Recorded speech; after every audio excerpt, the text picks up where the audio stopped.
நண்பர்கள் அனைவருக்கும் வணக்கம். இன்னைக்கு நம்ம அந்த வீடியோல தமிழகத்தில் நாளை பல மாவட்டங்களில் கனமழை என்ற தகவல் வெளியாகியுள்ளது. ஸோ அதை பத்தி தான் இப்ப நம்ம பார்க்க போறோம். தமிழகத்தில் ஒரு சில இடங்களிலும் புதுவை மற்றும் காரைக்கால் பகுதிகளிலும் லேசானது முதல் மிதமான மழை பெய்யக்கூடும் என்று சென்னை வானிலை ஆய்வு மையம் தெரிவித்துள்ளது. மேலும் ஓரிரு இடங்களில் பலத்த தரைக்காற்று மணிக்கு 40 முதல் 50 கிலோமீட்டர் வேகத்தில் வீசக்கூடும் என்றும் தெரிவிக்கப்பட்டுள்ளது.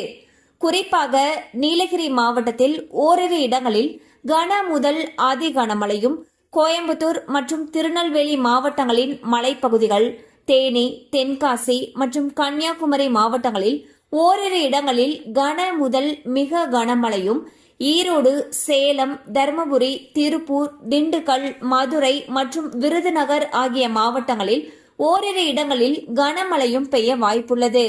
மேலும் ஜூன் 16ஆம் தேதியன்று தமிழகத்தில் ஒரு சில இடங்களிலும் புதுவை மற்றும் காரைக்கால் பகுதிகளிலும் லேசானது முதல் மிதமான மழை பெய்யக்கூடும். ஓரிரு இடங்களில் பலத்த தரைக்காற்று மணிக்கு 40 முதல் 50 கிலோமீட்டர் வேகத்தில் வீசக்கூடும். மேலும் கோயம்புத்தூர் மற்றும் திருநெல்வேலி மாவட்டங்களின் மலைப்பகுதிகள், நீலகிரி, தேனி, தென்காசி மற்றும் கன்னியாகுமரி மாவட்டங்களில் ஓரிரு இடங்களில் கன முதல் மிக கனமழையும், தருமபுரி, ஈரோடு, திருப்பூர், சேலம், நாமக்கல், கரூர், திண்டுக்கல், மதுரை மற்றும் விருதுநகர் ஆகிய மாவட்டங்களில் ஓரிரு இடங்களில் கனமழையும் பெய்ய வாய்ப்புள்ளது. ஸோ பாத்தீங்கன்னா தமிழகத்தை பொறுத்த வரைக்கும் பல மாவட்டங்கள்ல கனமழை பெய்து வருகிறது.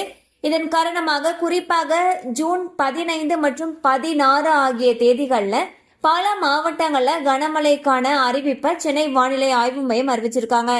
இந்நிலையில் மழை அதிகமாக பெய்யும் பட்சத்தில் அதிகமாக பெய்யக்கூடிய பகுதிகளில் இருக்கக்கூடிய பள்ளிகளுக்கு விடுமுறை விடப்படுவதற்கான வாய்ப்புகள் அதிக அளவில் இருக்கு.